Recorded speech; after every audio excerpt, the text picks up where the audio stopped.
जय हिंद दोस्तों, दक्ष competition classes में आप सभी का स्वागत है। दोस्तों, आज हम लोग बात करने वाले हैं संविधान के अपने इस टॉपिक में भारत के संविधान में वर्णित नीति निर्देशक सिद्धांतों की। दोस्तों, नीति निर्देशक तत्व संविधान के भाग 4 में अनुच्छेद 36 से 51 तक वर्णित हैं, जिन्हें हम DPSP भी कहते हैं। DPSP यानी directive principle of state policy. नीति निर्देशक तत्व दोस्तों न्यायालय द्वारा लागू नहीं किए जा सकते हैं। नीति निर्देशक तत्वों को वैधानिक शक्ति भी प्राप्त नहीं है। यह सरकार पर निर्भर करता है कि वह इसे लागू करना चाहती है या नहीं। तो नीति निर्देशक तत्वों की विधिवत जानकारी हम लोग इस टॉपिक में पढ़ेंगे। अगर आपको हमारा ये प्रयास अच्छा लगता है तो हमारे इस वीडियो को अपने दोस्तों में शेयर करना न भूलिएगा। आइए शुरू करते हैं। नीति निर्देशक तत्व। राज्य के नीति निर्देशक तत्व।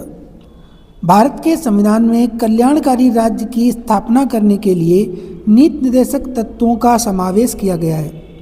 कल्याणकारी राज्य का उद्देश्य सामाजिक और आर्थिक प्रजातंत्र की स्थापना करना होता है, यानी कि सामाजिक और आर्थिक प्रजातंत्र की स्थापना के उद्देश्य से ही संविधान में नीति निर्देशक तत्वों को शामिल किया गया है।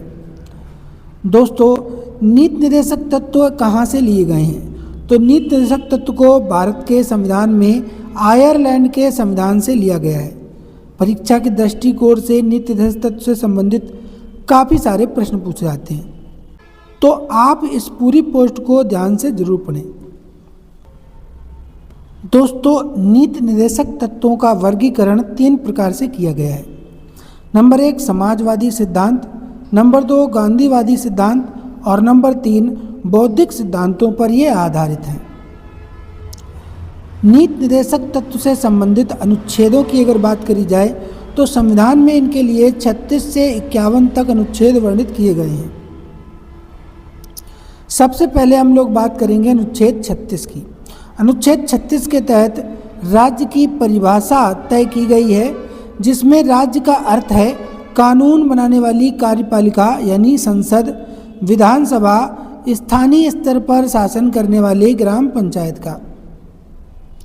अनुच्छेद 37 में यह प्रावधान किया गया है कि नीति निर्देशक तत्व किसी भी न्यायालय में वाद योग्य नहीं है, अर्थात इन्हें न्यायालय में नहीं ले जाया जा सकता, लेकिन यह तत्व देश के प्रशासन का मूलभूत हिस्सा भी हैं। इसलिए राज्य का कर्तव्य होगा कि वह इन्हें लागू करे।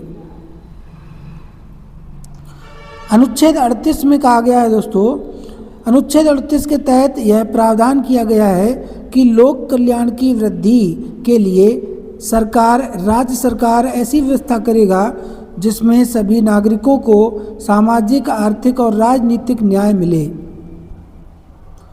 दोस्तों, अनुच्छेद 39A में कहा गया है कि समान कार्य के लिए समान वेतन की व्यवस्था की गई है तथा समान न्याय और निःशुल्क विधिक सहायता भी इसी अनुच्छेद में तय की गई है। अनुच्छेद 39B जिसमें कहा गया है कि सार्वजनिक पैसों का स्वामित्व नियंत्रण इस प्रकार होना चाहिए ताकि सार्वजनिक क्षेत्र पूरा हो सके। अनुच्छेद 39C की बात करी जाए तो इसके तहत यह प्रावधान किया गया है कि धन का समान वितरण होना चाहिए। अनुच्छेद 40 में कहा गया है कि भारतीय संविधान का बहुत ही महत्वपूर्ण अनुच्छेद है ये। इसके तहत यह प्रावधान किया गया है कि राज्य को ग्राम पंचायतों का गठन करना चाहिए ताकि स्थानीय प्रशासन सही तरीके से चल सके। दोस्तों, परीक्षा की दृष्टि से आपको यह ध्यान रखना होगा कि 20 लाख से कम जनसंख्या वाले राज्य में ग्राम पंचायतों का गठन नहीं किया जाता है। अनुच्छेद 41 की बात करें तो यह प्रावधान करता है कि कुछ परिस्थितियों में काम, शिक्षा और लोक सहायता पाने का अधिकार राज्य के सभी नागरिकों का होगा। इसी अनुच्छेद के तहत सरकार गरीबों को सामाजिक सहायता उपलब्ध करवाने के लिए विभिन्न पेंशन योजना तथा अन्य योजनाएं लागू कर सकती है। अनुच्छेद 42 में यह प्रावधान किया गया है कि काम की न्याय संगत और मानवोचित दशाओं तथा प्रसूति सहायता का उपबंध किया जाना चाहिए। अनुच्छेद 43 की बात करते हैं तो इसके तहत प्रावधान किया गया है कि कर्मकारों के लिए निर्वहन मजदूरी और कुटीर उद्योगों को प्रोत्साहन देना चाहिए।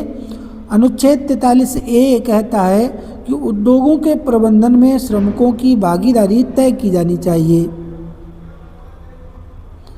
दोस्तों, अनुच्छेद 44 जो कि बहुत परीक्षाओं में पूछा जाता है, इसके तहत प्रावधान किया गया है कि भारत के सभी नागरिकों के लिए समान सिविल संहिता लागू की जानी चाहिए। हालांकि आपको याद रखना है कि अभी भारत में समान नागरिक संहिता लागू नहीं है, यह सिर्फ गोवा में लागू है। तो आपसे पूछेगा कि भारत में समान सिविल संहिता लागू करने वाला पहला राज्य कौन था, तो ये दोस्तों है गोवा। आगे बात करते हैं अनुच्छेद 45 की। तो इसके साथ अनुच्छेद 45 के साथ बंद किया गया है कि बच्चों को दोस्तों मुफ्त और अनिवार्य शिक्षा प्रदान करने की जिम्मेदारी राज्य सरकार की होगी। अनुच्छेद 46 में अनुसूचित जातियों, अनुसूचित जनजातियों को और अन्य वर्गों के लिए शिक्षा और अर्थ संबंधी हितों में अभिवृद्धि की जानी चाहिए, ये भी जिम्मेदारी राज्य की होगी। अनुच्छेद 47 राज्य को ये निर्देश देता है कि अपने राज्य के नागरिकों की पोषण और जीवन स्तर को ऊंचा करने के लिए राज्य लोक व्यवस्था में सुधार करने का प्रयास करेगा। अनुच्छेद 48 की बात की जाए तो इसके तहत ये प्रावधान किया गया है कि राज्य कृषि और पशुपालन के संगठन की व्यवस्था करेंगे। अनुच्छेद 48A में कहा गया है कि पर्यावरण का संरक्षण तथा वन और वन्य जीवों की रक्षा करना राज्य का कर्तव्य होगा। अनुच्छेद 49 के तहत देश की सभी महत्वपूर्ण स्थानों वस्तुओं का संरक्षण किया गया है और इनकी सुरक्षा करना प्रत्येक नागरिक का और राज्यों का कर्तव्य है। अनुच्छेद 50 के तहत दोस्तों यह सुनिश्चित किया गया है कि कार्यपालिका और न्यायपालिका दोनों अलग अलग कार्य करेंगी, यह एक दूसरे पर निर्भर नहीं होंगी। यानी राज्य सरकार कार्यपालिका की इस प्रकार से व्यवस्था करेगा कि वो न्यायपालिका से पृथक रहे। अनुच्छेद 51 में दोस्तों प्रावधान किया गया है कि अंतर्राष्ट्रीय शांति और सुरक्षा को बनाए रखने के लिए कार्य किया जाएगा। इसके बाद दोस्तों हम लोग नीति निर्देशक तत्वों से संबंधित कुछ पॉइंट्स की बात करते हैं। जैसे पहला पॉइंट है कि राज्य के नीति निर्देशक सिद्धांत के बारे में आप क्या समझते हैं। तो नीति निर्देशक तत्व समाज के कल्याण के लिए बनाए गए हैं। नीति निर्देशक तत्व को न्यायालय में परिवर्तित नहीं किया जा सकता है और दोस्तों ये सरकार पर निर्भर होते हैं कि वो उन्हें लागू करना चाहती है या नहीं। दोस्तों पॉइंट 2 में हमसे बहुत पूछा था परीक्षा में कि नीति निर्देशक तत्व के उद्देश्य क्या हैं। तो कल्याणकारी राज्य की स्थापना करना नीति निर्देशक तत्व का मुख्य उद्देश्य है। कल्याणकारी राज्य का उद्देश्य सामाजिक, आर्थिक, प्रजातंत्र की स्थापना करना होता है। यानी कि हम ये कह सकते हैं कि सामाजिक और आर्थिक प्रजातंत्र की स्थापना का उद्देश्य ही संविधान में नीति निर्देशक तत्वों को शामिल किया गया है। पॉइंट 3 देखते हैं। तो नीति निर्देशक तत्व क्यों महत्वपूर्ण है। तो नीति निर्देशक तत्व का महत्व इसलिए होता है ताकि सरकार समाज के हित में कार्य करे और लोक कल्याणकारी राज्य की स्थापना करे। चौथा पॉइंट है मौलिक अधिकार और नीति निर्देशक तत्व में अंतर क्या होता है। तो दोस्तों नीति निर्देशक तत्व और मौलिक अधिकारों में प्रमुख अंतर यह है कि नीति निर्देशक तत्व सरकार को कल्याणकारी राज्य की स्थापना करने का निर्देश देते हैं ताकि सभी लोगों को समान न्याय मिल सके और एक अच्छे समाज की स्थापना हो सके। जबकि मौलिक अधिकार किसी व्यक्ति की अधिकारों की बात करते हैं जिसे सरकार नहीं छीन सकती है। तो ये था दोस्तों आज का महत्वपूर्ण टॉपिक। दोस्तों अगर आपको हमारी द्वारा दी गई जानकारी अच्छी लगती है तो आप अपने सभी दोस्तों के साथ शेयर कीजिए। फिर मिलते हैं नए टॉपिक के साथ।